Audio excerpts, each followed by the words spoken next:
ہاتھ اور پیروں کی جلن جسم میں موجود زہریلی مواد کی وجہ سے ہوتی ہے اور جگر کی گرمائش کی وجہ سے ہوتی ہے، تو اس کے لیے لوکی کا استعمال کرنا ایک بہتر آپشن ہو سکتا ہے، کیونکہ ایک تو لوکی کی تاثیر ٹھنڈی ہوتی ہے اور دوسرا یہ ایک بہترین اینٹی آکسیڈنٹ ہے جو جسم سے زہریلی مواد کا اخراج کر کے جگر کے افعال درست کرتا ہے اور ہاتھ پیروں کی جلن اس سے دور ہو جاتی ہے۔ تو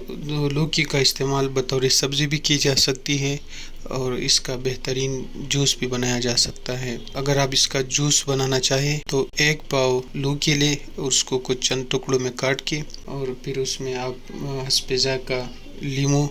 سفید زیرہ اور کالا نمک یہ شامل کر کے بلینڈ کریں، آپ کا جوس تیار ہے۔ یہ آپ نے 10 سے 15 دن صبح نہار منہ پینا ہے۔